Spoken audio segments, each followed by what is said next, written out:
मैं जब तैयारी की शुरुआत में यहाँ आई तो कोई नहीं सोचता है, क्योंकि मैं जिस बैकग्राउंड से आई हूँ वहाँ पे सरकारी नौकरी के लिए सोचना और उसके बाद सिविल सर्विसेज के लिए सोचना अपने आप में बहुत बड़ी बात थी। मैंने तैयारी जब शुरू की तो मुझे पीएससी का पी भी नहीं पता थी कि फिर पीएससी में प्रीलिम्स क्या होता है, मेंस क्या होता है, इंटरव्यू क्या होता है, या एसडीएम क्या होता है, एसडीएम की पावर क्या होती है। उससे भी ज़्यादा जो इम्पोर्टेंट है प्रीलिम्स के स्तर पे, आप प्रीवियस ईयर पेपर को ज़रूर देखें, क्योंकि कई लोग मुझे भी मिले हैं सिलेक्शन के बाद और सिलेक्शन से पहले भी उन लोगों ने पेपर देखे नहीं होते हैं, लेकिन वो सीधे तैयारी में कूद जाते हैं। मैंने जो मेरे मेंस के पेपर लिखे हैं 2022, 2023 और 2024, सर्वाइकल का इतना सीवियर पेन था मुझे, सर्वाइकल के पेन के साथ मैंने मेंस के पेपर लिखे हैं।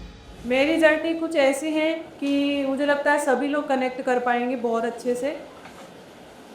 मैं जब तैयारी की शुरुआत में यहाँ आई तो कोई नहीं सोचता है, क्योंकि मैं जिस बैकग्राउंड से आई हूँ वहाँ पे सरकारी नौकरी के लिए सोचना और उसके बाद सिविल सर्विसेज के लिए सोचना अपने आप में बहुत बड़ी बात थी, क्योंकि मेरे बैकग्राउंड में कोई भी सरकारी नौकरी में ऐसा नहीं है या जो मुझे सिविल सर्विसेज के लिए गाइड कर पाए, वैसा कोई व्यक्ति आसपास नहीं था। तो मेरे लिए सिविल सर्विसेज की तैयारी के लिए सोचना और एपीपीएससी जैसी तैयारी करना, दोनों बहुत दूर दूर तक के जो सपने होते हैं वैसा था। इसलिए मैं आप लोगों को बहुत ग्राउंडेड होकर ये चीज़ बता पाऊँगी कि जो आप लोग सोच के आते हैं और यहाँ पे जो मैं जिस तरीके से बैठी हूँ आपके सामने, दोनों बहुत अलग चीज़ें होती हैं।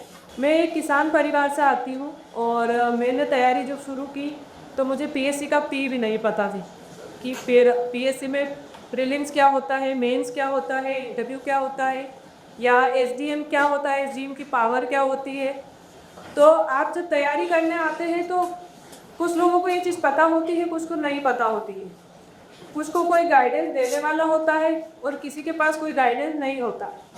तो दोनों तरीके के यहाँ पे लोग उपस्थित होंगे, जिनके पास प्रॉपर गाइडेंस होगा या किसी की बेस पे तैयारी करने आए होंगे, या कुछ लोग ऐसे होंगे जिनके पास कोई गाइडेंस नहीं होगा बिल्कुल भी।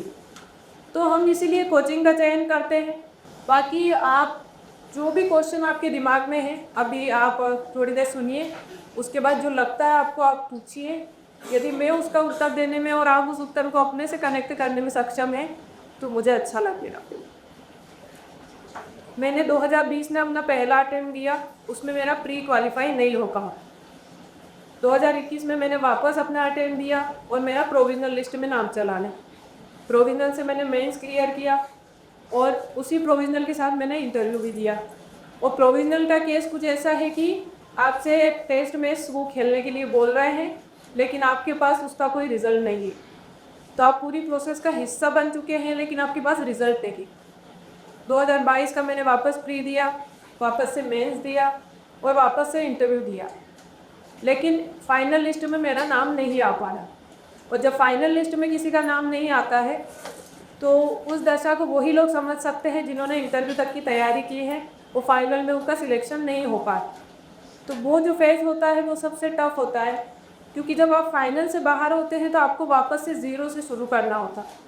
और इसीलिए पीएससी की तैयारी इतनी कठिन मानी जाती है, क्योंकि आप एक एक स्टेप क्लियर करके आगे तो बढ़ रहे हैं, लेकिन यदि एक में भी आप फेल हुए तो आपको वापस ज़ीरो से शुरू करना हो। तो वो थोड़ा टफ होता है किसी भी एस्पिरेंट के लिए। फिर मैंने वापस से 23 की तैयारी की, 23 का अटेम्प्ट दिया और 23 का फाइनल रिज़ल्ट हम लोगों को 24 के बाद मिल पाया। उसमें मेरा जनपद सीईओ में सिलेक्शन हुआ और 24 का रिज़ल्ट चूँकि पहले आ चुका था तो उसमें मेरा डिप्टी कलेक्टर में चयन हुआ है। और ये जो रिज़ल्ट की प्रोसेस होती है, लगातार मैंने 4 मेंस दिए और 4 इंटरव्यू दिए हैं। तो मेंस के स्तर पे और इंटरव्यू के स्तर पे जो तैयारी होती है वो मैं बहुत अच्छे से आप लोगों को बता पाऊँगी, क्योंकि मेरा जो मेंस है वो एक भी बार कभी रुका नहीं है। और चूँकि आंसर राइटिंग की प्रैक्टिस में इतना कर चुकी थी कि मुझे मेंस के स्तर पे कभी डर भी नहीं लगा। हम प्रीलिम्स पे बात करते हैं थोड़ा, कि जो प्रीलिम्स की मेरी स्ट्रेटजी रही है। प्रीलिम्स में चूँकि हमारा एमपीपीएससी जो है वो यूपीएससी से थोड़ा सा अलग अप्रोच लेके जाता है, हमें यहाँ पे फैक्ट्स पे बहुत ज़्यादा ध्यान देना होता है। और फैक्ट्स भी कैसे, क्योंकि इतना सोर्स मार्केट में अवेलेबल है कि हम कुछ तो भी पढ़ते हैं और कुछ तो भी याद करते हैं। मतलब गंदे से गंदा फैक्ट हम लोग याद करते हैं, बहुत जो डिफरेंट फैक्ट होता है उसको याद करने की कोशिश करते हैं, लेकिन जो सिंपल सी चीज़ें होती है जो एग्ज़ाम में पूछी जाती है वो हम गलत करके आते हैं। लगभग ये सभी लोगों ने महसूस किया होगा जो पेपर देते हैं हम। तो आप लोग बहुत ज़्यादा सोर्सेज के पीछे ना भागें, लिमिटेड सोर्स रखें, उन्हीं को मल्टीपल टाइम रिवीजन करें, लेकिन उससे भी ज़्यादा जो इम्पोर्टेंट है प्रीलिम्स के स्तर पे आप प्रीवियस ईयर पेपर को ज़रूर देखें, क्योंकि कई लोग मुझे भी मिले हैं सिलेक्शन के बाद और सिलेक्शन से पहले भी उन लोगों ने पेपर देखे नहीं होते हैं, लेकिन वो सीधे तैयारी में पूछ जाते हैं। तो वो गलती नहीं करना है, प्रीवियस ईयर पेपर को देखें, लेकिन कितने पुराने पेपर वो भी डिपेंड करता है। पीएससी का जो ट्रेंड है वो हर 5 साल में थोड़ा सा शिफ्ट होता है। कुछ लोग 2003 के पेपर लेके बैठ जाते हैं, तो वो पेपर हमारे काम के नहीं। 2014 से लेके 2019 तक के पेपर आप देख रहे हैं वो थोड़े काम के हैं, लेकिन उससे भी ज़्यादा काम के हैं जब आपका सिलेबस चेंज हुआ है। 2020 से लेकर 2025 तक के जो पेपर हैं आप उनको स्टडी करिए, उनमें से जितना हो सकता है टॉपिक को निकालिए। 50 से 55 टॉपिक ऐसे होते हैं जिनसे हमेशा क्वेश्चन आते ही आते हैं। अब ज़रूरी नहीं है उससे सेम क्वेश्चन बने आपसे, लेकिन उस टॉपिक से क्वेश्चन बनना ही मतलब वो टॉपिक इम्पोर्टेंट है। तो वो टॉपिक को आप तैयार कीजिए और उससे जितना सिंपल हो सकता है साधारण चीज़ें तैयार करिए। बहुत ज़्यादा ऐसा कि बिल्कुल जादूगर टाइप का जो फैक्ट होता है ना वो याद करने की ज़रूरत नहीं, क्योंकि वो फैक्ट एक हाथ आएगा एग्ज़ाम में और आप उसके चक्कर में जो साधारण चीज़ें हैं, जनरल चीज़ें हैं वो ख़राब करके आते हैं। वो नहीं करना है। प्रीवियस ईयर पेपर के साथ ही जो पीएससी का प्रीलिम्स की एक रणनीति होती है सॉल्व करने की, कि आपको हर एक फैक्ट याद नहीं हो सकता, उसके लिए आप जो है वो एलिमिनेशन मेथड जो होती है आप उसका यूज़ करिए। वो आप टेस्ट के माध्यम से कर सकते हैं, आप दृष्टि में टेस्ट दे रहे हैं उसके माध्यम से कर सकते हैं। यहाँ पे सीखने का जो आपको अवसर मिलता है टेस्ट सीरीज के माध्यम से ही मिलता है। आप ध्यान रखिए जब टेस्ट देते हैं तो टेस्ट को टेस्ट की तरह ना लें, उसको एक एग्ज़ाम की तरह लें कि हमें फाइनल एग्ज़ाम में भी यही तरीका अपनाना है। कुछ लोग टेस्ट को इतना लाइटली लेके दे के जाते हैं और फिर यहाँ पे जो नंबर आते हैं उसी में या तो खुश हो जाते हैं या बहुत ज़्यादा डिमोटिवेट हो जाते हैं। लेकिन जो फाइनल एग्ज़ाम होता है वहाँ पे हम अपने नए तरीके खुद से ईजाद कर लेते हैं बैठे बैठे, या हमने कोई ऐसे ट्रिक बनाई भी नहीं हो फैक्ट याद करने की, वो भी हम वहाँ पे लगाने की कोशिश करते हैं। तो वो जो ब्लंडर होता है वो करने से थोड़ा बचिए, क्योंकि पढ़ तो बहुत सारे लोग रहे हैं। कुछ लोग 7 साल से पढ़ रहे हैं, कुछ 10 साल से पढ़ रहे हैं, लेकिन कभी कभी प्रीलिम्स भी नहीं निकल पा रहे हैं। तो उसका रीज़न यही कि आप लोग जो एग्ज़ाम में जाके हम ना वो करते हैं ना कि हम लोग कोई नई मेथड लगा लें यहाँ पे जो हमने कभी की ही नहीं है, कि हमें तो पेपर निकालना है कैसे भी, तो वो चीज़ नहीं करना। 80 क्वेश्चन प्लस आपको चाहिए वहाँ पे, और इतना ही कट ऑफ जाता है। 100 में से 100 प्रश्न बनेंगे भी नहीं, किसी से नहीं बनेंगे, जो पेपर बना रहा है उससे भी लेकर। तो आप उस पर ध्यान मत दीजिए, आप अपना सिलेबस 90 क्वेश्चन के हिसाब से तैयार करिए, उसमें से आपको 80 प्लस बन जाएगा, उतने में आपका सिलेक्शन हो जाएगा। जो 10 क्वेश्चन होते हैं हम उनके पीछे भागते हैं कि ये क्वेश्चन आया कहाँ से, तो उस पर ध्यान कम देना है, क्योंकि वो आपके हाथ में नहीं है। कुछ क्वेश्चन पे पीएससी डिलीट करता है, किसी के 2 आंसर मान लेता है, तो वो आपके सीमा क्षेत्र से बाहर मान के चलिए। आप जो 90 क्वेश्चन हैं वो आपकी सीमा में आते हैं, आप उनकी तैयारी करिए, वो सबसे बेस्ट तरीका है। प्रीलिम्स को लेके आपको कुछ पूछना है किसी को और? हाँ, अभी क्या हो रहा है कि प्रीलिम्स धीरे धीरे और टफ होता जा रहा है, तो हम उसके साथ कैसे कोप अप करें, एंड हमें जो टेस्ट सीरीज़ है वो अपनी प्रिपरेशन के साथ ही प्रैक्टिस करनी है या पूरा सिलेबस कंप्लीट और रिवाइज करने के बाद प्रैक्टिस करनी है? देखिए, पेपर टफ कैसे हो रहा है वो हम क्वेश्चन की जो प्रवृत्ति होती है उसके आधार पर डिसाइड करते हैं। पेपर टफ नहीं हो रहा है, बस थोड़ा सा वो ट्रेंड चेंज होता है तो हमें लगता है कि पेपर टफ हो गया है। बाकी आता बुक से ही है, आप कोई भी बुक पढ़ रहे हैं, जो भी आपकी बेसिक बुक्स है उनसे ही क्वेश्चन पेपर बन रहा है पूरा। थोड़ा बहुत ऑप्शन में चेंजेस हो सकता है कहीं, तो हम उसकी वजह से पेपर को टफ मान लेते हैं, या 1-2 क्वेश्चन ऐसे आ जाते हैं जिनकी हवाई हमें नहीं लग पाती है, तो वो उसकी वजह से पेपर टफ होना या पेपर इजी होना।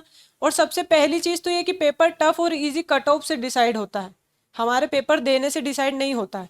यदि पेपर टफ है तो आपका कट ऑफ भी लगभग उतना ही जाएगा उसका, ऐसा नहीं है कि यदि 70 नंबर का पेपर बन रहा है और उसमें कट ऑफ 85 प्लस जा रहा है, ऐसा कभी नहीं होगा। तो आप पेपर टफ है सरल है ये पेपर के टाइम डिसाइड मत करिए। दूसरी चीज़ जो आप बोल रहे हैं, टेस्ट सीरीज का जो सिलेबस कभी भी पूरा कंप्लीट नहीं हो पाता है। कभी नहीं होगा कि आपकी 10 यूनिट कंप्लीट हो गई और आप फिर टेस्ट लिखने जाएंगे, और ये समय पेपर के दिन तक नहीं आएगा। तो उस चीज़ को आप छोड़ दीजिए कि हमारा सिलेबस कंप्लीट होगा तब हम पेपर देने जाएंगे, या सिलेबस कंप्लीट होगा जब हम टेस्ट देने जाएंगे। तो टेस्ट सीरीज आपकी पहले दिन से शुरू हो जाती है जब आप तैयारी शुरू किए हैं। बस ये आप थोड़ा सा अपने माइंड पे लेने का कोशिश मत करिए कि हमारे जो है 40 नंबर आए हैं या 50 नंबर आए हैं, उसकी वजह से हम अपनी तैयारी को खराब कर ले या डीमोटिवेट हो जाए या पढ़ाई ना हो। वैसा नहीं करना है, क्योंकि आपको भी पता है आप जितना पढ़ के जा रहे हैं उतना ही परफॉर्म कर पाएंगे पेपर में। यदि आपने 5 यूनिट पढ़ी है तो आप 5 यूनिट का दे पाएंगे, यदि आपने 10 यूनिट पढ़ी है तो आप 10 यूनिट का दे पाएंगे। तो कोशिश करिए कि टेस्ट सीरीज लगातार दें, क्योंकि आपकी गलतियां वहाँ सुधरती हैं। और टेस्ट के माध्यम से हम इतना कह सकते हैं कि हम कितने पानी में हैं, हम कितने तैयारी को अपनी सही दिशा में ले जा रहे हैं। क्योंकि यदि आप टेस्ट नहीं देंगे तो आप अपना मूल्यांकन कैसे करेंगे। तो टेस्ट देना ज़रूरी है। आप यहाँ दीजिए, जहाँ आपको ठीक लगे वहाँ दीजिए, लेकिन टेस्ट ज़रूर दीजिए। रिसोर्सेज की जो आप बात कर रहे हैं, बैठ जाइए। जो आपका हिस्ट्री, ज्योग्राफी, पॉलिटी और इकोनॉमी वाला जो पोर्शन होता है, वो आप जो भी बेसिक बुक है आपकी उनसे कवर करिए। कुछ लोग एनसीईआरटी प्रेफर करते हैं, और मैंने ज्योग्राफी के लिए, पॉलिटी के लिए दृष्टि आईएएस की बुक पढ़ी थी। और चूंकि वो यूपीएससी उस समय से शुरू किए था, जो प्रोग्राम था इनका दृष्टि आईएएस का, तो मैंने यूपीएससी की जो प्रेफरेंस बुक होती है उसी को प्रेफर किया था। और बाकी जो सब्जेक्ट हैं उसके लिए, एमपी के लिए आप दृष्टि भी देख सकते हैं, लेकिन ये ध्यान रखिए कि आपका सिलेबस उसमें कितना कवर हो पा रहा है। यदि सिलेबस के आपके पॉइंट उसमें कवर हो रहे हैं, दूसरा जो क्वेश्चन पेपर में क्वेश्चन पूछे जा रहे हैं, क्या वो आपकी उस बुक से कनेक्ट कर पा रहे हैं या नहीं। अननेसेसरी कुछ भी पढ़ने से अच्छा है कि आप अपनी एनर्जी उन बुक्स में लगाएं जहाँ से क्वेश्चन पेपर में पेपर बन रहा है। अपने को क्वेश्चन का आंसर बनाने से मतलब है, हमें कोई अवार्ड लेना नहीं है कोई भी बुक में महारत हासिल करके या कोई भी विषय में। तो हमें अपना काम बन जाए उतनी, कोई भी बुक यदि हो पा रही है, मार्केट में मिल पा रही है, आप उसका चयन करिए। और मुझे लगता है कि सबसे ज़्यादा नोट्स के और बुक्स के मामले में, यदि आप किसी बुक के साथ बातचीत कर पा रहे हैं, फेमिलियर हो पा रहे हैं, आप उस बुक का चयन करिए। किसी दूसरे के कहने से या मेरे कहने से, किसी दूसरे टॉपर के कहने से करेंगे तो मुझे नहीं लगता वो आपके लिए इतना फायदेमंद है। कितने लोग हैं जिन्होंने प्रीलिम्स दिया है अभी तक? कितने लोगों को प्रीलिम्स के एक दिन पहले नींद आई है और अच्छे से खाना खा पाए हैं आप लोग? वो किसी के साथ नहीं होता है। प्रीलिम्स के एक सप्ताह पहले से हमें शुरुआत हो जाती है घबराहट होना और अपनी मानसिक स्थिति ठीक ना होना और लगना कि हमें कुछ भी याद नहीं है। वो सिर्फ एक बच्चे के साथ नहीं है या एक एस्पिरेंट के साथ नहीं है, सभी लोगों के साथ यही स्थिति होती है। लेकिन उस समय अपने आप को शांत बनाए रखना और अपनी जो मानसिक स्थिति है उसको एक इस स्तर पे लाना कि हमें प्रीलिम्स का एग्ज़ाम देना है। उसके लिए आप अपनी तैयारी को जैसी चल रही है वैसी चलने दें। अननेसेसरी रात में जागना, सुबह देर तक सोना, इन सब चीज़ों को अवॉइड करें। बाहर का खाना अवॉइड करें, क्योंकि उसकी वजह से आप लोग प्रीलिम्स से एक दिन पहले, 2 दिन पहले या तो बीमार पड़ सकते हैं, क्योंकि आप या तो सही से सोएंगे नहीं तब भी बीमार पड़ेंगे, सही खाएंगे नहीं तब भी बीमार पड़ेंगे। और कुछ लोग होंगे ऐसे जो प्रीलिम्स से 1-2 दिन पहले बीमार पड़ते ही पड़ते हैं। तो इस चीज़ का भी ध्यान रखें, क्योंकि आपकी 1 से 1.5 साल की तैयारी 2 दिन में ख़राब करना बिल्कुल भी वर्दी नहीं है। तो उस समय अपने आप को एक कामनेस के साथ बनाए रखना, उसके लिए सबसे ज़्यादा ज़रूरी है समय पे सोना और अच्छा खाना खाना, और जो पढ़ रहे हैं उसी को पढ़ते रहना। अननेसेसरी कोई भी नई बुक लाके और उसको टेस्ट करना, ये सबसे खराब प्रवृत्ति होती है किसी की भी, तो उससे थोड़ा बचना चाहिए। बाकी प्रीलिम से पहले यदि आप सो नहीं पा रहे हैं या अच्छे से, या ऐसा भी होता है कभी कभी कि हम लोग सो रहे हैं लेकिन फैक्ट रिवाइज कर रहे हैं सोते सोते, तो वो सबके साथ होता है, कोई नई चीज़ नहीं है उसमें। लेकिन थोड़ा अपने आप को उस समय शांत बनाए रखें। जो भी आपको अच्छा लगे, मूवी किसी को देखना अच्छा लग सकता है, वो कर सकता है, किसी के साथ आधा घंटा टाइम स्पेंड कर ले, या दोस्त के साथ बैठ ले, थोड़ा बहुत उसके साथ फैक्ट रिवाइज कर ले, वो सब कुछ चलेगा। लेकिन आप अपनी मानसिक स्थिति को ठीक रखिए उस समय, क्योंकि उसकी वजह से पेपर खराब होता है। 2020 का मेरा प्रीलिम्स रुका, उसका रीज़न यही था कि रात में ना सो पाना, सुबह एग्ज़ाम में लेट पहुंचना, और लेट पहुंचने की वजह से हड़बड़ाहट के कारण पेपर ख़राब करना। तो ये चीज़ें भी होती हैं।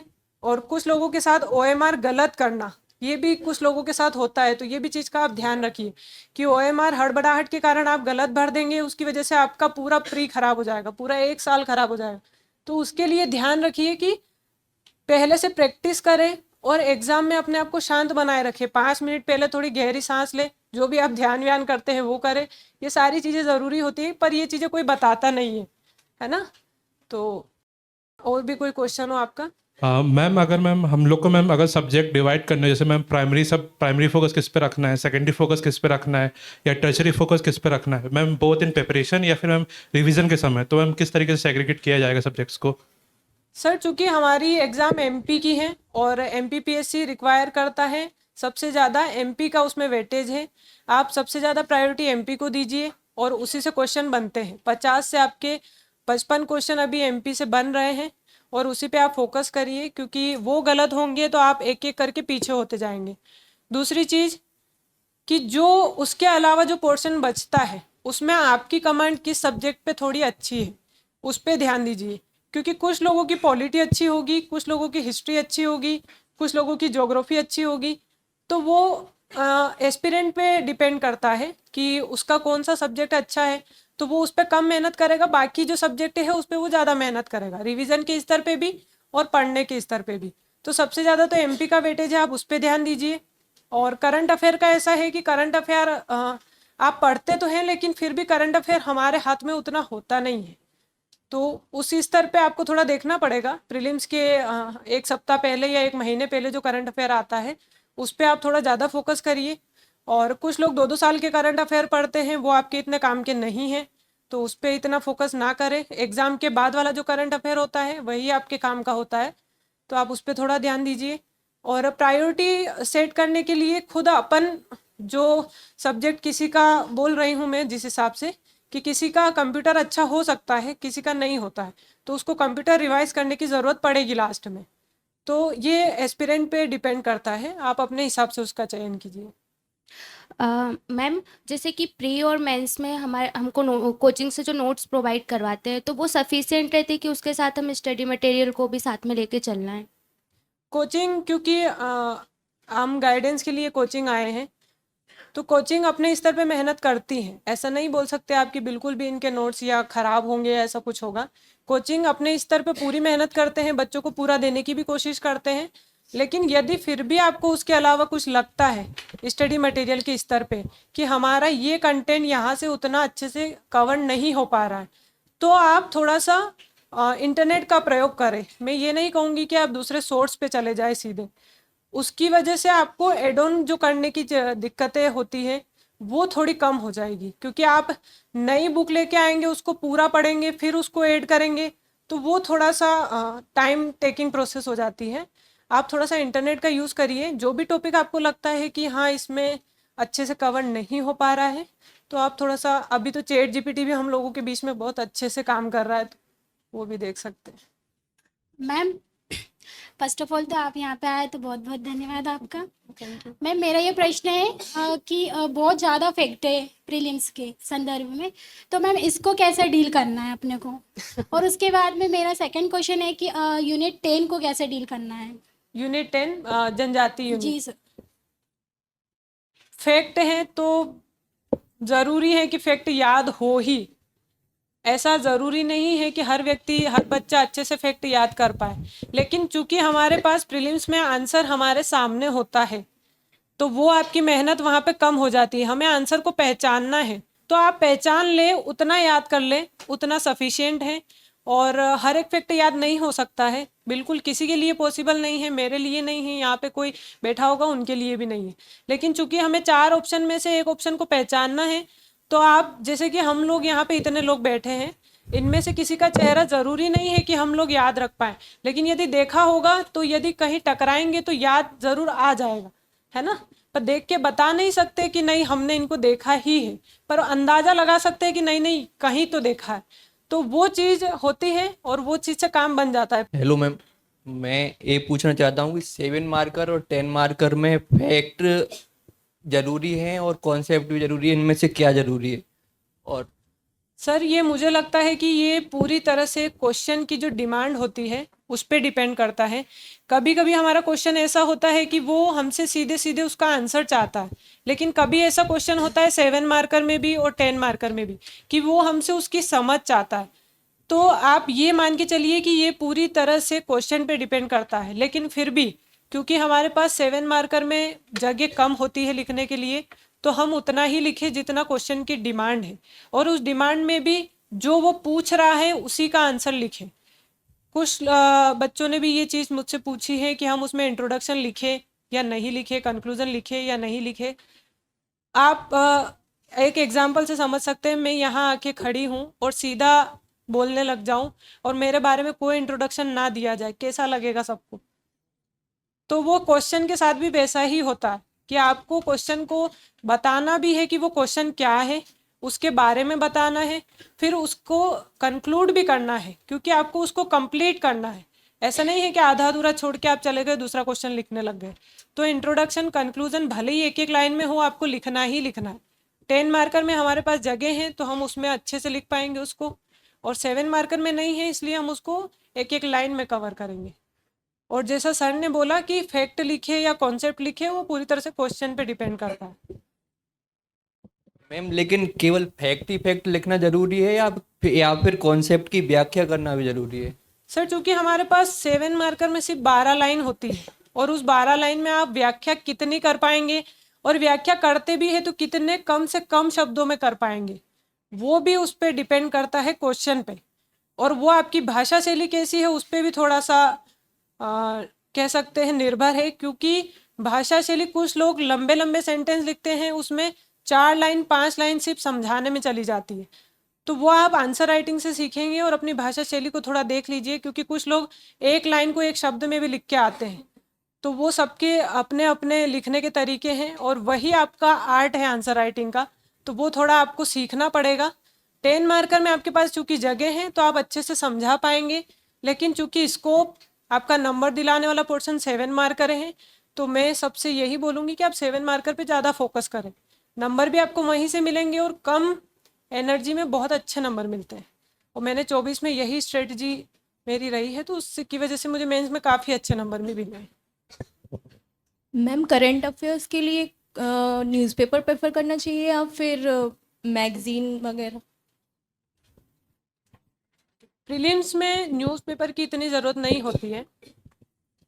प्रीलिम्स में आप कोई भी मैगज़ीन जो 6 मंथ की होती है या ईयरली होती है वो आप ले सकते हैं, लेकिन मेंस के और इंटरव्यू के स्तर पे मैंने खुद दृष्टि आईएएस की भी मैगज़ीन पढ़ी है, और दृष्टि आईएएस के जो एनालिसिस होते हैं उससे आपकी समझ काफ़ी अच्छी होती है। और ये मेरा मतलब पर्सनल एक्सपीरियंस भी रहा है कि आप लोग जितना न्यूज़पेपर को, जितना कोई मैगज़ीन को पढ़ते हैं, उसकी वजह से जो क्वेश्चन को मेंस के स्तर पे समझने की आपकी क्षमताएं होती है वो बहुत अलग हो जाती है, क्योंकि नोट्स में सबके साथ एक ही चीज़ लिखी है। आप लोग इतने सारे बच्चे बैठे हैं, यदि कोई एक नोट्स पढ़ता है तो वो सभी बच्चे पढ़ रहे हैं, आप उसमें क्या नया कर रहे हैं, उस नए के लिए आपको करंट अफेयर को इस तरीके से पढ़ने की भी ज़रूरत है। वो जो आंसर राइटिंग होती है, हम उसमें उस करंट अफेयर को कैसे ऐड करते हैं, वो हमारे आंसर को बहुत ज़्यादा रिच बनाता है। तो उसको आपको थोड़ा सा मैगज़ीन के स्तर पे भी, और डेली एक न्यूज़पेपर पढ़ने में मुझे नहीं लगता कितना समय लगता है, आधा घंटा लगता है सबको। तो वो आपकी सुबह की अच्छी शुरुआत भी है, पढ़ सकते हैं, उसमें कोई ऐसी दिक्कत नहीं है। लेकिन प्रीलिम्स के स्तर पे जब भी 1-2 महीना बचता है, आप लोग फैक्ट को थोड़ा सा ध्यान रखें करंट अफेयर में, बाकी पढ़ते रहिए, उससे कोई तकलीफ नहीं है अलग से, ना कोई एनर्जी उसमें ऐसी वेस्ट होती। हेलो मैम, सबसे पहले आपका दृष्टि आईएएस संस्था में स्वागत है। Thank you. सर्वप्रथम मेरा ये प्रश्न है कि मैम आपने जो 5-6 साल के दौरान जो आपने त्रुटि की वो मतलब हम लोग के साथ साझा कीजिए ताकि आपकी गलतियां हम लोग न अपनाएं। इंदौर में आके जो सबसे पहली स्ट्रेटजी के स्तर पे मुझे जो गलती लगी वो यही लगी कि आप या मैं, कोई भी, हम लोग भटकते बहुत ज़्यादा है, सोर्सेज के लेवल पे भी, कोचिंग के लेवल पे भी, टेस्ट सीरीज के लेवल पे भी। तो सबसे पहले तो भटकना बंद कीजिए। बहुत सारे हाँ, एक कोचिंग को यदि आप रख रहे हैं, यदि यहाँ पे बैठे हैं, तो उस पर थोड़ा सा विश्वास करिए और वहीं पे टिके रहिए। दूसरी चीज़, कोई भी सोर्स पढ़ रहे हैं उसके ऊपर थोड़ा सा विश्वास रखिए, उसके ऊपर टिके रहिए। और जो मैंने गलती की प्रीलिम्स के स्तर पे, शुरुआत में तैयारी सभी लोग करते हैं लेकिन उसका मूल्यांकन कोई नहीं करता है। टेस्ट देके भी मूल्यांकन होता है, कभी कभी हम अपने को प्रीवियस ईयर क्वेश्चन पेपर से भी मूल्यांकन कर सकते हैं, लेकिन जो एग्ज़ाम का दिन होता है वो दिन हम खराब करते हैं। मैंने स्पेशली ख़राब किया है, इसलिए मुझे उसका बहुत अच्छे से अनुभव है। एग्ज़ाम में लेट पहुंचना, एग्ज़ाम में अपनी मानसिक स्थिति को सही नहीं रखना, ये गलतियां ना करें। OMR शीट को बहुत ध्यान से भरें क्योंकि वो आपका 5-6 महीने या साल भर ख़राब कर देता है। प्रीलिम्स आपको यदि अभी फरवरी में देने को मिलेगा तो अगली फरवरी में देने को मिलेगा, तो उस चीज़ का ध्यान रखिए। पढ़ाई करना है लेकिन अपनी मानसिक स्थिति को भी सही रखना।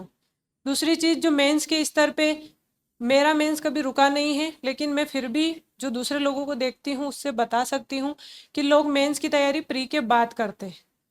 तो मेंस की तैयारी आप पहले करिए। मेंस की तैयारी से भी ज़्यादा इम्पोर्टेंट है कि आप आंसर लिख रहे हैं।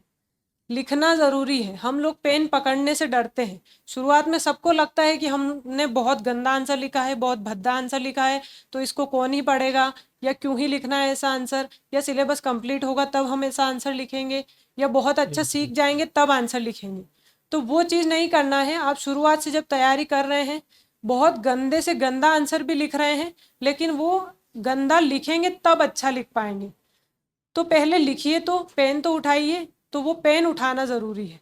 तो आप पहले लिखना शुरू करिए। मेंस में मैंने कई लोगों को देखा है कि लोग 6-6, 7-7 साल से पढ़ रहे हैं, लेकिन ना उनका मेंस का सिलेबस कंप्लीट है, ना उनने कभी आंसर राइटिंग की है। आंसर राइटिंग का मतलब ये नहीं है कि आप क्लास में आ रहे हैं और कोई प्रोग्राम ज्वाइन कर लिया है तब लिख रहे हैं। आप अपनी लाइब्रेरी में बैठ के, अपनी टेबल पे बैठ के भी आंसर लिख सकते हैं, क्योंकि हमारे पास 5 साल के पेपर अवेलेबल है। आपने जो भी पढ़ा है आप उसमें से क्वेश्चन उठाइए, कोई भी आंसर राइटिंग की कॉपी है उसमें लिखिए, वो सबसे ज़्यादा ज़रूरी है। और मेंस के स्तर पे यदि आपने आंसर राइटिंग नहीं की है तो आप सिर्फ और सिर्फ एग्ज़ाम देने जा रहे हैं, और टेस्ट लिखना उसके बाद की प्रोसेस है।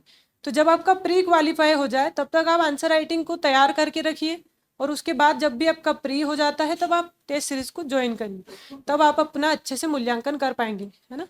जिनको मैम 2027-28 में एग्जाम देना है उनके लिए मतलब क्या रणनीति, क्या उनके लिए होना चाहिए? जिनको 27 या 28 में पेपर देना है उनके लिए सबसे अच्छी रणनीति है कि आप मेंस को तैयार करके रखिए पहले से। कुछ लोग इंटरव्यू भी पढ़ने लग जाते हैं, है ना, तो प्रीलिम्स को छोड़ के, मेंस को छोड़ के इंटरव्यू की तैयारी करने लग जाते हैं, तो वो भी बहुत ज़्यादा सही नहीं है। तो पहले तो, चूँकि हमें सबसे ज़्यादा अगर किसी चीज़ की ज़रूरत है तो वो मेंस के स्तर पे है। यदि हमारा प्री निकल गया तो हम मेंस में जाके फेल हुए, वापस से हमें प्री देना होगा। तो आप मेंस को इतना अच्छे से तैयार कर लीजिए कि जिस दिन आपका प्री हो जाए उस दिन आपका मेंस ना रुके किसी भी स्थिति में, क्योंकि जब आप पहली स्टेज पे फेल होते हैं तो वहाँ से वापस तैयारी करना इतना मुश्किल नहीं है, लेकिन जब आप मेंस के स्तर पे फेल होते हैं तब वापस से प्री देना, फिर वापस मेंस के लूप में फंसना, वो थोड़ा ख़राब हो जाता है। तो आप पहले से मेंस की तैयारी करिए, क्योंकि मेंस का सिलेबस भी बड़ा है और उसको कवर करना और उसको अच्छे से प्रेजेंट करना, क्योंकि आपके पास कितना नॉलेज है वो एग्जामिनर को सिर्फ कॉपी के माध्यम से पता चलता है। तो वो ध्यान रखिए कि आपकी वहाँ पे कॉपी जा रही है, आप कितने अच्छे दिखते हैं, कितना नॉलेज है उस कॉपी में दिखना चाहिए, तो वो सबसे ज़्यादा ज़रूरी है। और आंसर राइटिंग मुझे लगता है सभी को करना चाहिए, कोई प्रोग्राम ज्वाइन करके या अपने घर पे बैठ के, जैसे भी करना है। इंटरव्यू की तैयारी मेंस के बाद ही होती है, पहले से बहुत ज़्यादा परेशान ना हो उस चीज़ के लिए, क्योंकि इंटरव्यू बहुत ज़्यादा आप प्रिडिक्ट नहीं कर सकते हैं। कुछ लोगों का बहुत अच्छा इंटरव्यू होता है फिर भी नंबर कम होते हैं, कुछ लोगों का इंटरव्यू बहुत ख़राब होता है फिर भी अच्छे खासे नंबर होते हैं। तो हमें जिस पोर्शन पे तैयारी करना है वो सबसे ज़्यादा है मेंस। आपका सिलेक्शन मेंस से ही होता है, प्री आपका सिर्फ क्वालिफाई है, तो प्री 2-3 महीने सफिशिएंट होते हैं किसी के भी लिए, तो उसके लिए इतना परेशान नहीं होना। नमस्ते मैम। मैम जैसे अभी फैब में प्री आने वाला है, जब आप प्रीलिम्स की तैयारी कर रहे थे तब आपका स्ट्रक्चर डे प्लान क्या होता था? मॉर्निंग से नाइट तक आप पूरी दिनचर्या को कैसे ऑर्गेनाइज करती थी और हमें क्या प्लान करना चाहिए फैब के हिसाब से?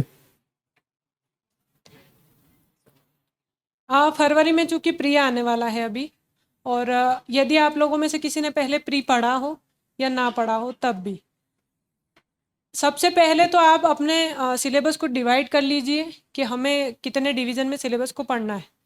मेरी स्ट्रेटजी थी, चूँकि मैं एक सब्जेक्ट को जब तक ख़त्म नहीं करती थी तब तक मैं दूसरा नहीं पढ़ पाती थी। कुछ लोग ऐसे होते हैं जो 10 यूनिट में से 3 यूनिट को एक दिन में पढ़ सकते हैं और पढ़ लेते भी हैं, और मेरा ऐसा था कि यदि मेरी एक यूनिट ख़त्म होगी तभी मैं दूसरी यूनिट पे स्विच करूँगी। तो वो सबका अपना पर्सनल हो सकता है। आप ध्यान रखिए कि सुबह मॉर्निंग जो पर्सन होते हैं, क्योंकि हमारा पेपर 10 बजे से लेके 12 बजे तक का होता है, तो हमारा बॉडी क्लॉक उस हिसाब से सेट होना चाहिए। आप लोग यदि रात में बहुत ज़्यादा लेट नाइट पढ़ रहे हैं तो 1 महीने पहले आप उसको सेट करिए, क्योंकि आपका पेपर जो है वो आपकी मानसिक स्थिति पे ही डिपेंड करता है पूरी तरह से। यदि आप रात में पढ़ रहे हैं और वो 10 से 12 का जो आपका समय है, उस समय आपका दिमाग यदि काम नहीं कर रहा है तो आपने कितनी भी पढ़ाई की होगी वो सब वेस्ट हो जाएगी। तो आप 1 महीने, ज़रूरी नहीं है कि आप अभी से पढ़ने लग जाए उस स्टेट में, लेकिन कम से कम 1 महीने पहले अपने दिमाग को वैसा तैयार ज़रूर कर ले कि हम उस एग्ज़ाम हॉल में जब बैठे तो हमारा दिमाग थोड़ा खुला हो। उसी हिसाब से अपनी तैयारी को दिशा दे। सुबह से पढ़ना है सुबह से पढ़िए, रात में पढ़ना है रात में पढ़िए, लेकिन एग्ज़ाम टाइम जो आपका होता है उसके हिसाब से आपका दिमाग वर्क करे, ऐसे समय ज़रूर पढ़िए। 10 से 12 का जो समय होता है वो कोई भी व्यक्ति पढ़ सकता है। अभी आप लोग बैठे हैं, हम लोग बात कर रहे हैं, वो वही समय है, वो उतने समय आपको पढ़ना चाहिए, क्योंकि आपका पेपर उसी समय होता है। और पेपर में मानसिक स्थिति सही होना ज़रूरी है। यदि आपको नींद लग रही है, यदि आपको घबराहट हो रही है, आपका दिमाग काम नहीं कर रहा है या आपका दिमाग शून्य की स्थिति में है, तो वो उसी कारण है क्योंकि आप 1, 1.5, 2 महीने से रात में पढ़ाई कर रहे हैं, उस समय पढ़ाई नहीं कर रहे हैं। तो इस चीज़ का ध्यान रखिए। मैम कई बार लगता है जैसे अपन एमपी कर रहे हैं तो एमपी करते हैं तो ऐसा लगता है हिस्ट्री छूट रहा है, हिस्ट्री करते हैं तो ऐसा लगता है दूसरा सब्जेक्ट छूट रहा है, तो उस टाइम पे कैसे मैनेज करें? यदि आपको ऐसा लग रहा है कि एमपी छूट रहा है या कोई सब्जेक्ट छूट रहा है, तो आप जो तैयार किया है उसको भी थोड़ा सा देखें कि नहीं, हमने इतना सिलेबस तैयार कर लिया है, बाकी जो छूट रहा है वो हम पढ़ेंगे, लेकिन कब पढ़ेंगे उसके लिए आपको टाइम डिसाइड करना पड़ेगा। ऐसा नहीं है कि आपने पूरी तरह से कोई यूनिट छोड़ दी और बाकी यूनिट तैयार कर ली, तो वो 10 नंबर की यूनिट है, आपको 10 नंबर दिलाने वाली। तो उस चीज़ का थोड़ा सा ध्यान रखिए, क्योंकि आप कोई भी यूनिट छोड़ के नहीं जा सकते। यदि छोड़ के जाएंगे तो वो आपके लिए ही नुकसानदायक है। छोड़ना कुछ भी नहीं है, लेकिन कैसे पढ़ना है उसको थोड़ा सा स्ट्रक्चर करना ज़रूरी है। आपने यदि दिन में उस चीज़ को, हो सकता है आप कोई यूनिट नहीं पढ़ पा रहे हैं, तो जो नहीं पढ़ पा रहे हैं उसके लिए 2 घंटे निकाल लीजिए कि मैं 2 घंटे इस यूनिट को पढ़ूंगा या पढ़ूंगी। बाकी जो सिलेबस पढ़ रहे हैं आप उसको तैयार करिए, और जो यूनिट आपको टफ लगती है उसके लिए दिन का 1-1 घंटा ज़रूर दीजिए। Good afternoon ma'am. Good afternoon. मेरा ये आपसे क्वेश्चन है कि क्या आपने शॉर्ट नोट्स बनाए थे मेंस के लिए? यदि आप बिगिनर हैं, आपके पास समय है, तो आप फुल नोट्स भी बनाइए, शॉर्ट नोट्स भी बनाइए, क्योंकि आपके पास समय है। जिनके पास समय नहीं है, जिनका प्री क्वालिफाई हो चुका है मेंस के लिए, उनके पास 3 या 4 महीने का समय है, बिल्कुल उनके पास टाइम नहीं होता है कि वो नोट्स भी बनाएं, शॉर्ट नोट्स भी बनाएं। और एक और चीज़ होती है कि कुछ लोग ऐसे होते हैं जो नोट्स से पढ़ के सीधा एग्ज़ाम लिखते हैं और उनका भी एग्ज़ाम क्रैक होता है। कुछ लोग ऐसे होते हैं जो सिनॉप्सिस बना के या शॉर्ट नोट बना के पढ़ते हैं, वो उनका एक अलग तरीका होता है। मैंने शॉर्ट नोट्स बनाए थे क्योंकि मैं काफ़ी समय से तैयारी कर रही थी और मेरे पास समय था उस चीज़ के लिए, और मैंने उस चीज़ को कंप्लीट भी किया। क्योंकि हमारे पास 6 दिन का समय होता है पेपर के लिए, लगातार आपको पेपर लिखना है। उस समय आप जो आपकी 10 यूनिट होती हैं उसमें पेपर में, वो आप कवर नहीं कर पाएंगे यदि आपके पास शॉर्ट नोट्स नहीं है। लेकिन ये सब पे लागू एक तरीके से नहीं होता है। कुछ लोग आंसर राइटिंग में इतनी अच्छी प्रैक्टिस कर चुके होते हैं कि वो लोग बिना रिवीजन के भी पेपर लिखने जाते हैं। तो वो पर्सन टू पर्सन वेरी करता है कि आप लोग क्या स्थिति में हैं, आपकी क्या क्षमताएं हैं, आप घर पे आके पेपर देने के बाद कितना पढ़ पाएंगे या सिर्फ देख के जाएंगे तब भी बन जाएगा। तो वो सबके अपने ऊपर डिपेंड करता।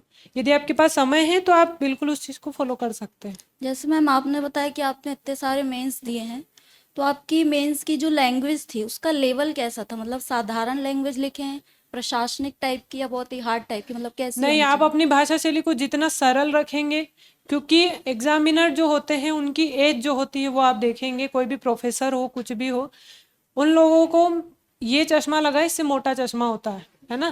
तो उन लोगों को पढ़ने में दिक्कत ना हो इन सब चीज़ों को, या इतनी क्लिष्ट लैंग्वेज हम लोग लिख दें कि वो लोग शब्दों में इतना उलझ जाए कि उसका जो आंसर है उसका वो दिशा ही नहीं समझ पाए, या उसका जो क्रिस्प होता है वो ही ना पकड़ पाए। तो उनको तकलीफ ना हो वैसा आंसर नहीं लिखना है ना। उनको जितनी साधारण भाषा में समझ आ जाए हमें वैसा ही आंसर लिखना है, जितना साधारण भाषा हो सकती है। साधारण का मतलब ये नहीं है कि जो हम बोलचाल की भाषा लिखते हैं वैसा नहीं लिखना है, लेकिन भाषा को जितना सरल रखें, जितना उस आंसर की डिमांड है उसी हिसाब से लिखें। अननेसेसरी कुछ भी क्लिष्ट शब्दों को ना डालें, क्योंकि हम लोग समझते हैं कि यदि हमने क्लिष्ट भाषा लिखी है तो उसका अच्छा इम्पैक्ट पड़ता है उनके ऊपर, पर ऐसा बिल्कुल नहीं होता है। जो आंसर है, आंसर की डिमांड फुलफिल होनी चाहिए, उसका भाषा शैली सरल हो, साफ हो, कॉपी साफ दिखनी चाहिए, बस। जैसे मैम प्रीलिम्स में एक यूनिट है एमपी करंट, राष्ट्रीय करंट और अंतर्राष्ट्रीय करंट, तो इसके लिए आपने शुरू से एंड तक कैसे प्रिपरेशन की थी, मतलब क्या सोर्स किस टाइप से की थी? क्योंकि मैं डेली एक न्यूज़पेपर पढ़ती थी ज़रूर से, तो खेल वाला जो पोर्शन होता था वो मैं न्यूज़पेपर में नहीं पढ़ती थी, क्योंकि वो नया नया अपडेट होता रहता, उस पर मैंने इतना ध्यान नहीं दिया। लेकिन करंट अफेयर के लिए आप जो मैगज़ीन होती है, मैं लास्ट टाइम पे वही पढ़ती थी, और सभी लोग लगभग वही पढ़ते हो। हमारे प्रीलिम्स में उतना ही काम का होता है। एमपीपीएससी की जो डिमांड है करंट अफेयर को लेके वो मैगज़ीन से पूरी हो जाती है, लेकिन जो मेंस के स्तर पे और इंटरव्यू के स्तर पे हैं वो आपको थोड़ा सा ब्रीफ में पढ़ने की इतनी ज़रूरत नहीं लगती है, क्योंकि न्यूज़पेपर जब आप पढ़ने जाएंगे आपको लगभग आधे से 1 घंटा लगता है। वो ज़रूरी नहीं है कि उसमें प्रीलिम्स आपका कवर हो, क्योंकि न्यूज़पेपर में प्रीलिम्स के लिए ऐसे फैक्ट नहीं आते हैं, लेकिन जो मैगज़ीन होती है उनमें प्रीलिम्स के लिए जो फैक्ट ज़रूरी हैं वो आते हैं। और मैंने भी ऐसे ही तैयारी की थी, न्यूज़पेपर में एक डेली पढ़ती थी, और जो मैगज़ीन्स होती हैं वो लगभग मैं दृष्टि की ही मैगज़ीन पढ़ी हूँ, और मेरे पास जब मैगज़ीन नहीं थी तो मैं एनालिसिस ज़रूर देखती थी। दृष्टि का एनालिसिस मैंने देखा है इंटरव्यू के टाइम पे भी और मेंस के टाइम पे भी, तो आप उसको थोड़ा देखिए, उससे हमारी समझ डेवलप होती है, तो उसका कोई नुकसान नहीं है ऐसा, क्योंकि दिन का आधा घंटा हम उस चीज़ को दे सकते हैं आराम से, और आते तो इतना लंबा टिक नहीं पाते। मेरे पास कोई प्लान भी नहीं था, मेरे पास यही कुआं और यही खाई वाली स्थिति थी, तो जो लगाना था मैंने अपना 100% यही लगाया। और यदि आप लोग भी आए हैं तो 1 या 2 बार अपना 100% ज़रूर दीजिए, उसके बाद यदि नहीं हो पाता है तो आप प्लान बी के बारे में सोच सकते हैं, है ना। हेलो मैम, हेलो, सबसे पहले आपकी सफलता के लिए आपको बहुत बहुत बधाई। Thank you so much. Ma'am मेरा क्वेश्चन ये है, जैसे कि आपने बताया कि आपका मेंस कभी नहीं रुका जब से आपने मतलब लिखना शुरू किया, तो आपकी निश्चित ही speed and accuracy answer writing में अच्छी रही होगी। So ma'am, how to maintain our speed and accuracy in answer writing, so please discuss.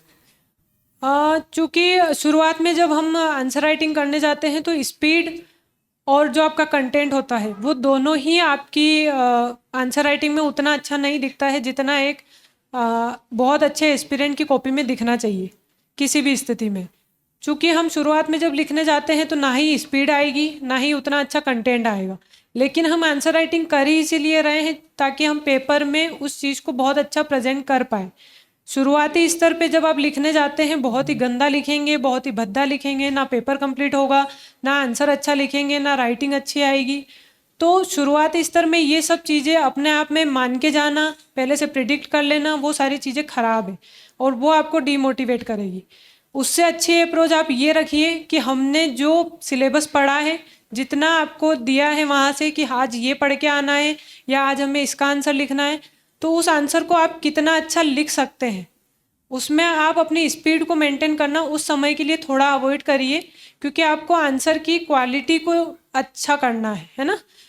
Answer आप पूरा करके आ गए और आपने बहुत गंदा आंसर लिखा है, उसका कोई अर्थ नहीं निकलेगा। आप शुरुआती स्तर में अपनी क्वालिटी को सुधारिए, स्पीड अपने आप बढ़ जाती है लिखते लिखते, क्योंकि हम लोग रोज़ लिखेंगे तो स्पीड आ ही जाएगी, उसका इतना इशू नहीं आएगा। लेकिन यदि आपने गंदी क्वालिटी का आंसर लिखना शुरू कर दिया शुरुआत से ही, तो वो आपकी आदत बन जाएगी, है ना। यदि आप 8-10 महीने से आंसर राइटिंग कर रहे हैं और आप गंदा आंसर ही लिख के आ रहे हैं तो आपका आंसर राइटिंग का कोई मतलब निकलेगा नहीं। तो Yes. पहले तो कंटेंट पे ध्यान दीजिए कि जो आप कंटेंट पढ़ रहे हैं वो बहुत अच्छा पढ़ रहे हैं। उसके बाद जो लिख रहे हैं उसको कैसे प्रेजेंट कर रहे हैं कॉपी में, क्योंकि हमारे पास जो 7 नंबर के क्वेश्चन है उनमें से 12 लाइन आपको दी गई और जो 10 नंबर के क्वेश्चन में है उसमें आपको अच्छी खासी जगह मिली है, लेकिन फिर भी आपके पास टाइम कम होने की वजह से आप प्रेजेंट नहीं कर पाएंगे।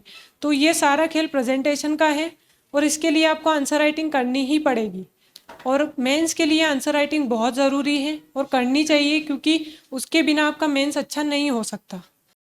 Yes ma'am, thank you. But एक और क्वेश्चन है कि आपने इस सफलता में कितने नंबर ऑफ अटेम्प्ट्स लगे कि आपने इस सफलता अर्जित की? तो नंबर ऑफ अटेम्प्ट्स थोड़ा प्लीज़ डिस्कस कर दीजिए। मेरा 2020 का पहला अटेम्प्ट था और ये 2024 में मेरा सिलेक्शन हुआ है और 20 में मेरा प्री क्वालिफाई नहीं हुआ। उसके बाद से मैंने लगातार इंटरव्यू दिया है। 21 में मेरा प्रोविज़नल है जो अभी तक रिज़ल्ट नहीं आ पाया है और 22 में मेरा फाइनल सिलेक्शन नहीं हुआ। 23 में मेरा जनपद सीईओ पे हुआ है और 24 में मेरा फाइनल डिप्टी कलेक्टर पे हुआ है। तो ये मेरे टोटल, चूँकि मैं 2025 का प्री भी दे चुकी हूँ और उसका मेरा मेंस भी लिखना होता है यदि रिज़ल्ट नहीं आता, तो ये टोटल मेरे ऐसे अटेम्प्ट मेरे हुए हैं। और चूँकि मैंने लगातार मेंस लिखे हैं इसलिए मेंस के स्तर पे मुझे कभी दिक्कत आई नहीं। जो दिक्कत मुझे थी वो इंटरव्यू के स्तर पे थी और उसमें भी मैंने 2022 का जब इंटरव्यू दिया और जब 23 का इंटरव्यू दिया तो काफ़ी सुधार किया था, चूँकि मेरे पास प्रॉपर गाइडेंस नहीं था इंटरव्यू के लिए। तो इंटरव्यू के स्तर पे जो भी मुझे कमियां लगी वो मैंने अपने मेंटोर के माध्यम से सुधारी भी हैं और वहाँ पे कुछ चीज़ें ऐसी हुई भी हैं कि मेरा इंटरव्यू 22 के इंटरव्यू से 23 का इंटरव्यू बहुत अलग हुआ और मेरा सिलेक्शन उसमें हुआ है। Thank you so much ma'am. Ma'am एक क्वेश्चन और है कि मेंस आंसर राइटिंग में 7 मार्क और 10 मार्कर में इंट्रोडक्शन और कंक्लूजन के लिए ऐसा क्या करें जो ज़्यादा इम्पैक्टफुल हो, कि जो सही वर्डिंग फ्रेम नहीं हो पाती, जैसे हम लोग अभी बिगनर हैं तो जो मतलब जो वाकई में होना चाहिए आंसर राइटिंग में वो वर्डिंग फ्रेम नहीं हो पाती, तो उसके लिए क्या करें मैम? चूँकि 7 मार्कर में जब हम लिखने जाते हैं इंट्रोडक्शन और कंक्लूजन, हमारे पास लाइनें बहुत ज़्यादा नहीं है उसमें लिखने के लिए। तो जो वन लाइनर फैक्ट होता है आप उसको इंट्रोडक्शन में डाल सकते हैं जो क्वेश्चन है उससे रिलेट करता हो, और कंक्लूजन में आप थोड़ा सा करंट अफेयर को ऐड करिए। कोई क्वेश्चन यदि करंट अफेयर की डिमांड करता है तो आप उसमें करंट अफेयर का एक इनपुट ज़रूर दीजिए, क्योंकि उससे आपके आंसर की दिशा समझ में आती है। हम चूँकि एडमिनिस्ट्रेशन में जा रहे हैं तो हमें ये चीज़ पता होनी चाहिए कि सरकार की, जो हमारी मध्य प्रदेश सरकार काम कर रही है या केंद्र सरकार किसी दिशा में काम कर रही है, तो वो जो काम कर रही है वो आपके आंसर में भी दिखना चाहिए कि हमारी शासन के उद्देश्य हैं क्या, और वो जो उद्देश्य है वो आपके आंसर में कितने रिफ्लेक्ट हो रहे हैं। वो बहुत ज़्यादा इंपॉर्टेंट है, क्योंकि उसी की वजह से आप एक एडमिनिस्ट्रेटर की तरह सोच पाते हैं और उसी की वजह से एग्जामिनर उस तरीके से उसको चेक करता है। नहीं तो बाकी सारे स्टूडेंट वही आंसर लिख के आएंगे और उसमें कुछ ऐसा नया होगा नहीं।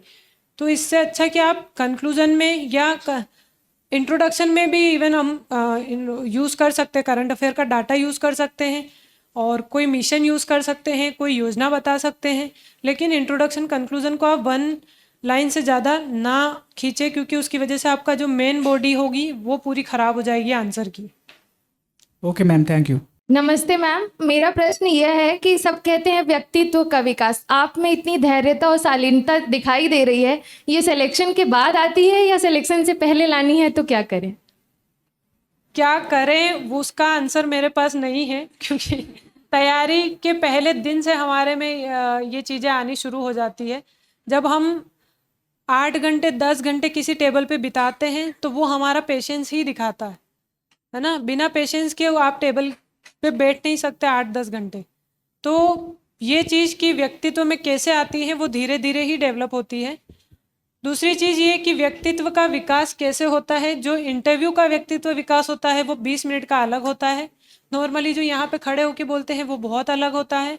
इंटरव्यू में भी मुझे भी इस स्तर पे बहुत दिक्कत आई, क्योंकि कुछ लोग इंट्रोवर्ट पर्सनालिटी होती है, कुछ लोगों की एक्सट्रोवर्ट पर्सनालिटी होती है, तो वो सब पे अलग अलग होता है। क्योंकि कुछ लोग बहुत ज़्यादा बोलते हैं तो उनको कम बोलने की ज़रूरत है, बहुत कम बोलते हैं उनको थोड़ा बोलने की ज़रूरत है।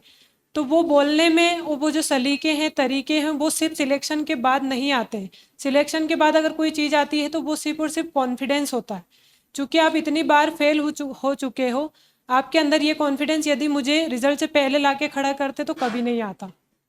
वो किसी के अंदर नहीं आएगा, है ना। Hello ma'am. मैम मेरा क्वेश्चन था कि मैं भी गवर्नमेंट एक्सीलेंस स्कूल से ही पढ़ा हूँ। आप भी गवर्नमेंट स्कूल से आपने बताया था कि पढ़ा है। तो मैम स्कूल के गवर्नमेंट स्कूल के जैसे एक्सीलेंस से पढ़े तो उससे क्या इंटरव्यू में कोई क्वेश्चन होते हैं क्या?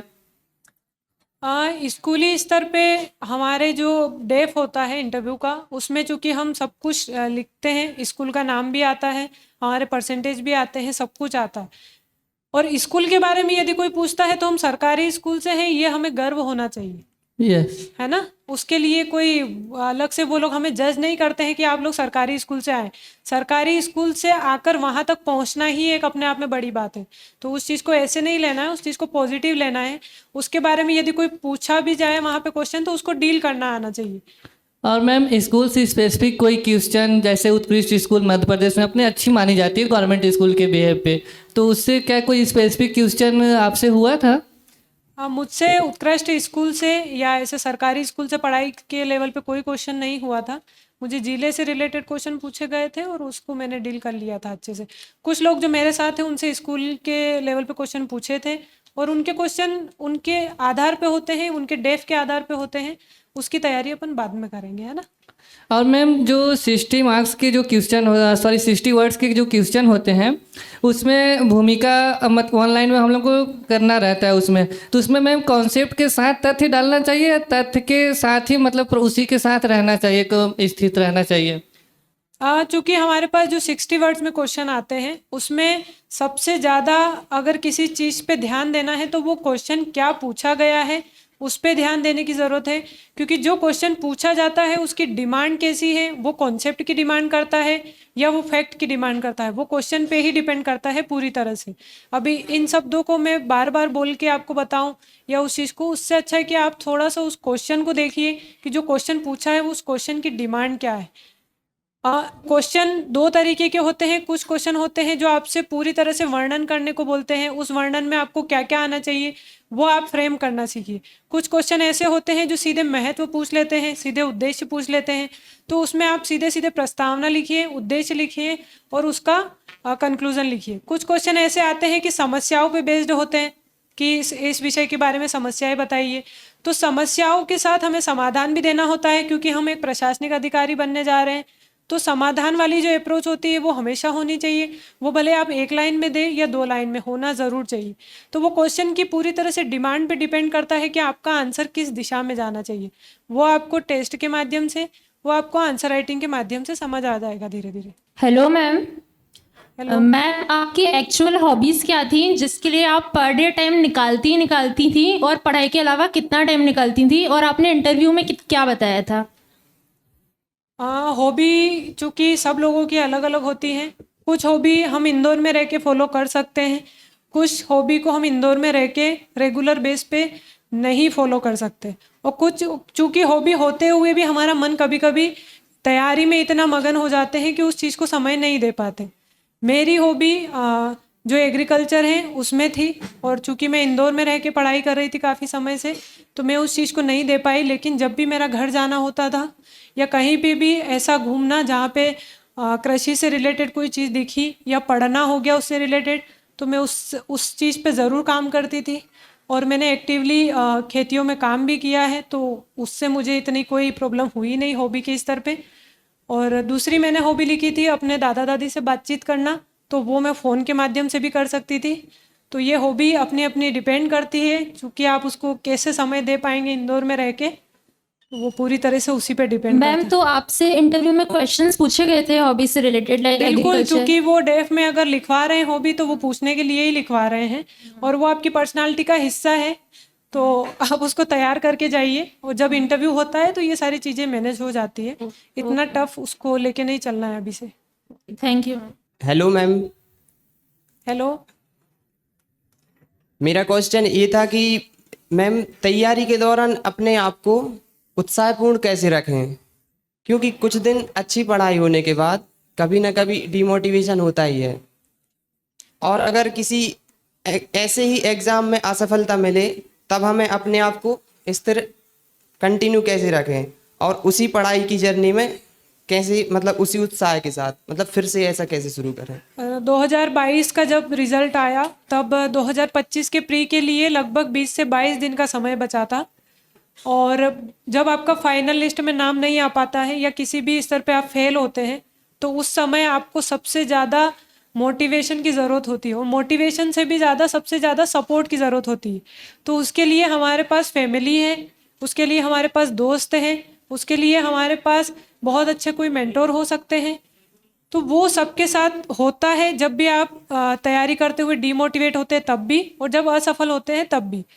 तो मैंने उस समय अपने आप को कैसे वो किया, क्योंकि आप यदि फेल हो चुके हैं तो आप उस रिज़ल्ट का कुछ कर नहीं सकते, लेकिन आगे जो आपकी तैयारी है आप उसमें ज़रूर सुधार कर सकते हैं। तो आप उसको ना बिगाड़ें, उसके लिए तैयारी करना है। दूसरी चीज़ ये कि यदि पढ़ते पढ़ते बहुत ज़्यादा आप डिमोटिवेट हो रहे हैं, पढ़ाई में मन नहीं लग रहा है, तो आप थोड़ा दिन का ब्रेक लीजिए, अपने घर वालों से मिलिए, इसमें कोई बुराई नहीं है। कुछ लोग बोलते हैं कि यदि हम बाहर आ गए हैं तो होली दिवाली भी घर नहीं जाएंगे। ये सब नहीं करना है। हम मानव है, मानव की प्रवृत्ति से ही रहे, ज़बरदस्ती अपने आप को मशीन ना बनाए। उसकी वजह से ही हम डिमोटिवेट होते हैं, उसकी वजह से ही हम कहीं ना कहीं एग्ज़ाम में अपना ख़राब करके आते हैं। अपने आप को मोटिवेट करना, चूँकि एग्ज़ाम बहुत लंबी प्रोसेस से होके गुजरती है, 1 साल, 1.5 साल, 2 साल, कभी कभी फेल होते हैं तो उससे ज़्यादा साल भी। तो उस समय अपने आप को बनाए रखने के लिए थोड़ा सा अदर एक्टिविटीज़ में भी पार्टिसिपेट करें, अपने दोस्तों के साथ भी समय बिताएं, पेरेंट्स के साथ भी लगातार संपर्क में रहें, हो सकता है तो घर पे भी होके आइए। लेकिन पढ़ाई करने के लिए यदि मोटिवेशन चाहिए तो वो इंटरनल मोटिवेशन होता है। किसी भी सोशल मीडिया के माध्यम से या रील्स के माध्यम से जो मोटिवेशन मिलता है वो सिर्फ और सिर्फ 2 दिन चलता है, तीसरे दिन ख़त्म हो जाता है।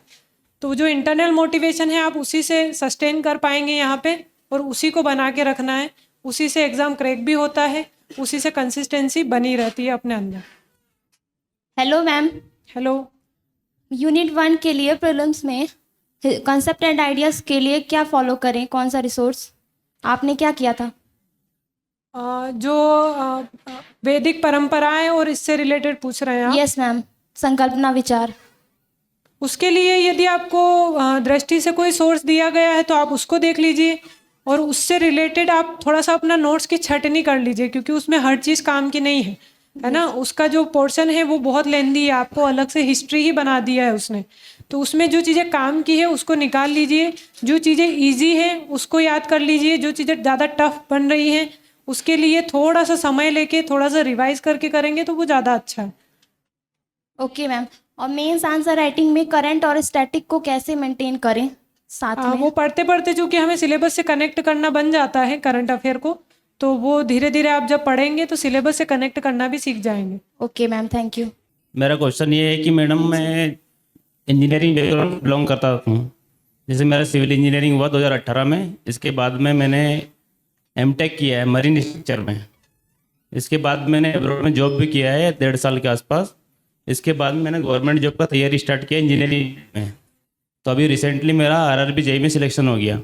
इसके बाद में मैं एमपीपीएससी की तैयारी करना चाहता हूँ मैम। तो मेरे लिए पूरे सब्जेक्ट जैसे हिस्ट्री, इकोनॉमी मेरे को बिल्कुल भी समझ नहीं आता है। बाकी चीज़ें मेरे मैनेज कर लेता हूँ। तो इसके लिए मुझे क्या करना चाहिए? या तो क्लासरूम कोर्स लेना चाहिए, या फिर सेल्फ स्टडी करना चाहिए, या फिर ऑफलाइन? क्योंकि ऑफलाइन के लिए तो मेरे पास समय नहीं रहेगा। जॉब के साथ मैं कैसे करूँ उसको मैनेज? सर, चूँकि आप जॉब में हैं पहले से और आपके पास समय कम है, तो आप यदि लगता है कि हिस्ट्री और इकोनॉमी जो है आपका बहुत ज़्यादा वीक है, तो आप उसमें इतना पढ़ लीजिए कि आप जनरल चीज़ें ख़राब करके ना आए। क्योंकि यदि आपके दूसरे सब्जेक्ट अच्छे हैं तो मेंस में आप उन दूसरे सब्जेक्ट से उनको कवर कर सकते हैं। यदि फिर भी आपको लगता है कि मेरा इतने में नहीं हो पाएगा, तो आप क्लासेस ऐसी लीजिए जो उसी सब्जेक्ट के लिए हो। जैसे हिस्ट्री और इकोनॉमी आपको यदि वीक लगता है तो आप उसी के लिए क्लासेस लीजिए, बाकी सब्जेक्ट को स्किप कर सकते हैं, क्योंकि आपके पास समय उतना नहीं है और आपको जॉब के साथ उसको तैयार करना है। तो थोड़ा थोड़ा जनरल चीज़ें पढ़ के भी आप उसको तैयार कर सकते हैं। बहुत ज़्यादा टफ चीज़ों की तरफ मत भागिए। सिलेक्शन से पहले जब हम लोग यहाँ पे भंवरकुआं, भोलाराम का जो एरिया होता है, यहाँ पे जाते हैं तो लगता है कि ये भीड़, ऐसा लग रहा है कि ये सारे लोग सिलेक्ट हो जाएंगे, हम नहीं हो पाएंगे। ऐसा सबको लगता है कि इन सबको हमसे ज़्यादा बनता है, ये सब लोग एग्ज़ाम में अच्छा करेंगे, हम पढ़ाई नहीं कर रहे हैं, क्या कर रहे हैं। और सिलेक्शन के बाद ये चीज़ बदलती है कि हमने जो तैयारी की थी वो सही थी, तभी हम यहाँ पे खड़े हैं या हमारा लिस्ट में नाम है। तो सिलेक्शन के बाद सिर्फ और सिर्फ आपके अंदर जो चीज़ें बदलती है वो यही है कि आप एक एस्पिरेंट से आप एक एस्पिरेंट को बताने वाले बन जाते हैं या उनको गाइड करने वाले बन जाते हैं। बाकी बहुत ज़्यादा ऐसा कोई चार्म जैसा नहीं बदलता है, ना ही उस चार्म के पीछे भागना चाहिए। थोड़ा बहुत सिलेक्शन के बाद सबके साथ होता है क्योंकि वो हमारी खुशी का एक पार्ट होता है ना, तो उसको एंजॉय भी करना चाहिए क्योंकि हम 6 साल से 7 साल से स्ट्रगल भी कर रहे थे, तो इतना तो हमारा हक बनता है कि हम उस चीज़ को इतना एंजॉय करें। लेकिन सिलेक्शन के बाद हमें उस चीज़ के उतने जो बोलते हैं कि हमारे अंदर जो दम्भ होता है वो नहीं आना चाहिए, क्योंकि हमने तैयारी बहुत ही नेक काम के लिए की है, उसी को हमें आगे बढ़ाना है। तो सिलेक्शन को सिर्फ उस तरीके से ना देखें कि 4 गाड़ी आगे चलेगी 4 गाड़ी पीछे चलेगी, गार्ड हमारा गेट खोलेगा, ये सारी चीज़ें और रियलिटी में एग्जिस्ट भी नहीं करती हैं इतनी, और नहीं करना चाहिए क्योंकि हम सिविल सर्वेंट हैं। तो लोक सेवक को लोक सेवक की तरह ही देखें, बहुत ज़्यादा अधिकारी वाली प्रवृत्ति लेके ना आए। और सिलेक्शन के बाद इन सब चीज़ों का मैं भी ध्यान रख रही हूँ जितना मुझसे हो पा रहा है, और आप लोगों को भी शायद ऐसा महसूस नहीं हो रहा होगा। तो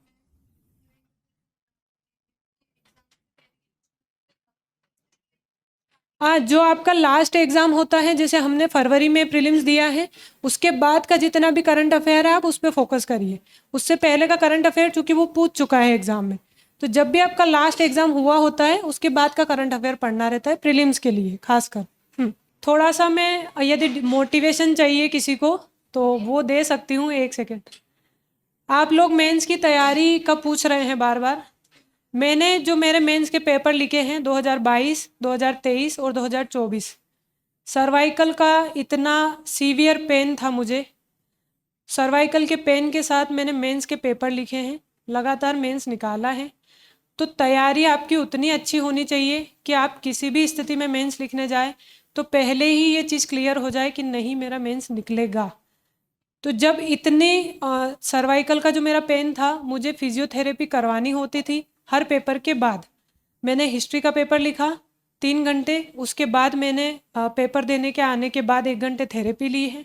सेकेंड पेपर लिखने गई हूँ, फिर से थेरेपी ली है। थर्ड पेपर लिखने गई हूँ, फिर से थेरेपी ली है। तो वो जो फिजियोथेरेपी होती है उस और जो लिखने का दर्द होता है, वो इतना अच्छे से आप उस समय अपने आप को बनाए रखना कि नहीं मुझे सेकंड पेपर लिखने जाना है। स्वेलिंग हो रही है, पेपर आपका हाथ काम नहीं कर रहा है, पेपर में आपका हाथ चल ही नहीं पा रहा है, वो दर्द होता है तो आपका मानसिक स्थिति पे भी उसका फ़र्क पड़ता है। तो आपके हाथ के साथ आपकी जो मानसिक स्थिति है उसको बनाए रखना, और वो मैंने किया है। तो यदि कोई एस्पिरेंट जो बहुत अच्छे से पढ़ाई कर रहा है वो अपनी हेल्थ का भी ध्यान रखे, लेकिन यदि ऐसी कोई स्थिति बनती है उसके लिए पहले से प्रिपरेशन करना ज़रूरी है।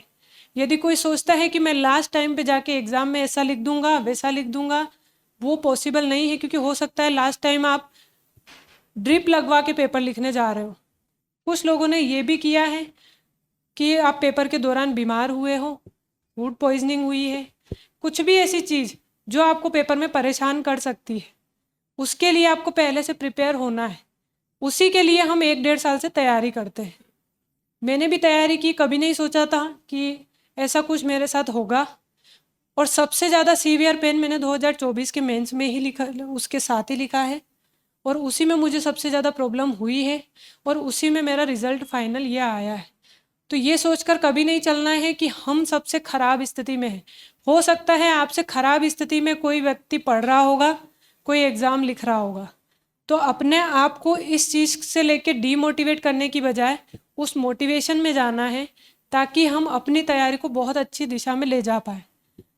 हम लोग बैठे बैठे ये सोच लेते हैं कि इससे ज़्यादा तकलीफ़ किसी को नहीं होगी, भगवान हमें ही क्यों परेशान कर रहा है। तो हो सकता है आप उस एग्ज़ाम के लिए बने हैं, ईश्वर की एग्ज़ाम के लिए भी और पीएससी के एग्ज़ाम के लिए भी। तो दोनों चीज़ की प्रिपरेशन आपकी पहले दिन से शुरू होती है। प्रीलिम्स के बाद यदि आप सोचेंगे कि नहीं मैं 3 महीने में पूरा ऐसा लिख के आऊँगा कि कोई नहीं लिख सकता, तो वो किसी के भी लिए इतना पॉसिबल नहीं है। तैयारी आपकी उससे पहले ही शुरू होती है, और पहले ही आप इतनी तैयारी करके रखिए कि आपको एग्ज़ाम के दौरान इस टाइप के कोई हर्डल आते हैं तो वो परेशान ना करें। और उसी स्थिति में मैंने मेंस लिखा है और इसी कॉन्फिडेंस के साथ लिखा है, क्योंकि मैंने लगभग 8 से 9 महीने आंसर राइटिंग की प्रैक्टिस की थी, तो मुझे उस तरीके की दिक्कत नहीं आई, और आई तो भी मैंने उस चीज़ को वैसे हैंडल किया। तो आप लोगों के लिए भी, सभी के लिए बेस्ट विशेष। 2026 का प्री है वो आने वाला है, आप लोग बहुत अच्छे से तैयारी करिए। और चूँकि अभी अभी रिज़ल्ट आए हैं तो सबको मोटिवेशन भी बहुत अच्छा मिल रहा होगा सब जगह से, तो ध्यान रखिए, अपनी हेल्थ का ध्यान रखिए। पेपर की तैयारी वैसी ही करिए, बहुत साधारण चीज़ें पूछी जाती है और बहुत साधारण ही पढ़ना है। और चूँकि हमारे पेपर का नाम ही जनरल स्टडीज़ है तो उसको जनरल ही रखना है, बहुत ज़्यादा एडवांस नहीं बनाना है। तैयारी करिए, थोड़ा सा अपने आप का मूल्यांकन भी करिए। यहाँ कोचिंग पे आप आते हैं, टेस्ट ज्वाइन कीजिए। टेस्ट के माध्यम से ही हम अपने आप का मूल्यांकन कर सकते हैं और वही करना है, ध्यान रखना है। हेल्थ का ध्यान ज़रूर रखें सभी लोग।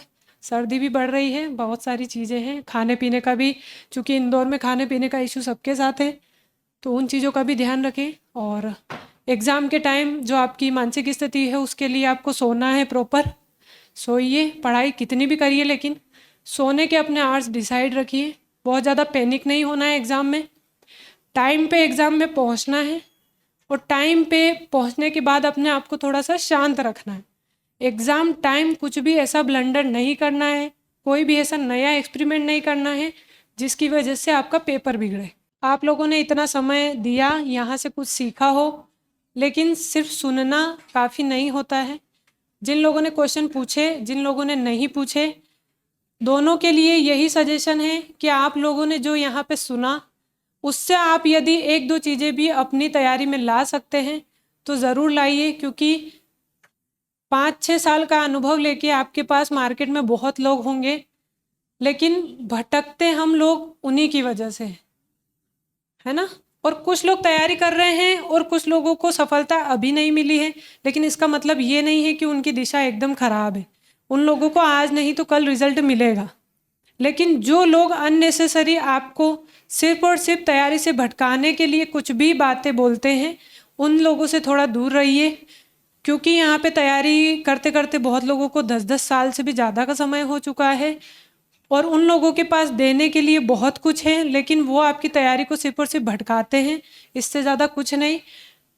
ध्यान रखिए कि आप अपना सिलेबस ना छोड़ें, प्रीवियस ईयर पेपर ना छोड़ें, अपनी तैयारी को दूसरों से कंपेयर ना करें, अपनी तैयारी को सिर्फ अपनी तैयारी पे फोकस करें और पेपर के दिन के लिए तैयारी करें। और एग्ज़ाम के लिए बेस्ट ऑफ लक सभी को। अब एग्जाम की तैयारी को और बेहतर करने के लिए हमारे चैनल को लाइक, शेयर और सब्सक्राइब करना ना भूलें।